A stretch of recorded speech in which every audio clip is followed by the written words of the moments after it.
Imagine you're walking on a desolate road in the middle of the night. The full moon cascades overhead and gives just enough light for the trees to create twisted shadows across the cracked pavement. As your breath exits, you watch as it spirals into the cold air and disperses. The silence out in the woods is deafening, minus the distant chirp of a cricket. Then, without warning, you begin to hear a rumbling sound from behind you. The road has been closed for well over 40 years, so your heart begins to pick up. You expect the sound to grow quieter, but as you stand there, it continues to grow and grow, coming even closer. Within a moment, you have to cover your ears as the sound of 2 racing engines fly past you. The sound causes your ears to ring, but as you open your eyes, no cars are to be seen, but you can still hear them racing away down the road. Suddenly, you hear the sound of a front-head collision at incredible speeds, then the sound of a car tumbling down a valley and crashing into the lake nearby. You take off in a full-out sprint to see what had happened. You run as fast as you can until the road reaches a cliffside, with a cement barrier blocking the drop-off from the road. As you peer over the cliff, you see the moon reflecting off the water, but no cars are to be seen. In fact, you're the only one out there. This is a phenomenon that many have reported experiencing on the Fitzsimmons Road in southeast Wisconsin. The place contains a dark history that led to the road's closure, and now it sits dormant with the wear and tear of weather showing atop its cracked crust. This is the story of the dreaded Fitzsimmons Road.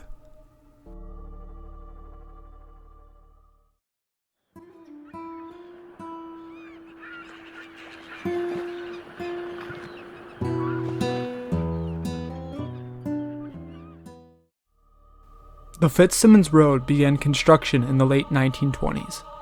Originally, it was an unassuming road that simply trekked through the woods of southeastern Wisconsin and eventually reached a beautiful overview of Lake Michigan. Many would come here to escape the hustle and bustle of daily life and enjoy the calming sounds of the waves crashing upon the rocky shores. But unaware to those who lived in the area, the Fitzsimmons Road was about to take a turn down a dark and twisted path that would unfortunately drag many down the route of disaster and death. You see, at some point around the 1950s, the Fitzsimmons Road started to be used for more than simple driving and leisure. Teens began to drive out to the road from their local high schools to drag race. This type of behavior isn't incredibly uncommon though, especially in the 1950s for teens to take some risky chances with their motor vehicles. But unfortunately, Fitzsimmons Road was different. The key difference between the Fitzsimmons Road and the other roads in the area was how it ended. Fitzsimmons Road stretches for about 1.8 miles, right before it ends in a drastic drop off a cliffside. Given the angle of the drop, and the fact that most of the time, teenagers would attempt to drag race at night, this made the conditions incredibly dangerous. Not to mention, Fitzsimmons Road lies in the state of Wisconsin, which is known for its incredibly slick driving conditions from December to April due to ice. These troubling conditions led many teenagers to drive directly off the cliffside and plunge hundreds of feet down to their deaths in the cold waters of Lake Michigan. This disaster would continue to occur every few years at the Fitzsimmons Road. It was a twisted cycle of disasters that would eventually become faded into obscurity and out of the minds of concerned parents until it would occur again.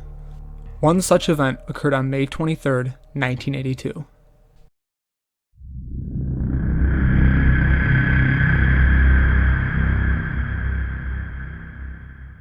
Gwen Johnson was a 17-year-old senior student at the South Milwaukee Senior High School. Gwen was a cheerleader at her school, and after some hard work, she secured her spot on the varsity cheer team. In preparation for the future, Gwen decided that she would like to serve the United States and took an interest in the Marines. Furthermore, she had just recently passed her Marine Corps test with, quote, flying colors. With Gwen and the rest of her senior class just 3 weeks away from graduation, they decided it was time to celebrate. On the night of May 23rd, Gwen reportedly attended a party at a fellow classmate's house. After a few hours of enjoying the music and atmosphere, Gwen and her friends decided it was time to go to a local tavern. Keep in mind that this was the 1980s, and while it still wasn't legal to drink under the age of 18, bars were much less strict about keeping underage drinkers out, especially in Wisconsin. At one point during the night, Gwen decided it was time to leave the tavern, And while in hindsight, in 2023, this may seem like an absolutely absurd idea, her friends allowed her to drive home alone after drinking. I'll state this one more time. I'm not here to point fingers or to blame anyone in this situation, simply delivering the facts of the story. The truth is, 1980 was a very different time than 2023. So while it may be easy to look at this situation with a modern lens, we have to realize that this type of behavior, while not okay by any means, wasn't taboo back then. Gwen left the tavern at some point that night, and this is when disaster struck. For some reason, still unknown to this day, Gwen drove to the Fitzsimmons Road and drove her car off the 125-foot cliff. She then likely died on impact as her car collided with the rocky shores. After Gwen did not return home that night, police were sent to search for her. It's not clear when or how the police found Gwen, but at some point in the following hours of her death, police located her car and found her lifeless body half a mile away from her car. Gwen's tragedy raises a handful of questions. For one, why did Gwen go to Fitzsimmons Road in the first place? It's assumed and told to Gwen's friends that she was attempting to drive home after the tavern. So why would she take a turn onto a dead-end road? Many may say that she got lost, but Gwen was also driving in an area she knew. It wasn't as if she was unaware of her surroundings. She attended the high school that was just 12 minutes away from where she died, so she likely knew the area she was driving in. Not to mention, Fitzsimmons Road was a well-known drag racing spot at this point, and had a reputation in the surrounding schools. I don't want to make assumptions or act as if I know Gwen's thought process, so I will not touch on the idea that her death may have been on purpose, as I feel that would be disrespectful to the family and those who knew her. But there is a chance that Gwen could have been spooked or chased by an unknown assailant. I haven't touched on this yet, but at this point, the Fitzsimmons Road had another reputation that followed, other than simple drag racing, and that was haunted mysticism. Take this story with a grain of salt, but on the incredibly limited amount of forums discussing this road, there seems to be one story that's always brought up when it comes to the cursed nature of the area. Sometime around 1920, there was a farmer that lived on an offshoot of the Fitzsimmons Road called Plevick Road. According to legend, the farmer began to grow mad over time. It's not specified how, but with each passing day, his insanity grew, until one day he snapped into a mad frenzy. The farmer then reportedly grabbed an axe from his tool supply and proceeded to murder his entire family with it. After he had hacked his way through his home, his craze was not over. He then made his way over to his neighbor's home and continued the massacre. There was reportedly no survivors from this incident, and the farmer ended up taking his own life after, though no forms confirm how he did this.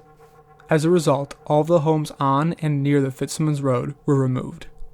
Now, in present day, many people who decide to walk this road report seeing a ghostly figure of a farmer walking down the path, and in some cases, running at inhuman speeds.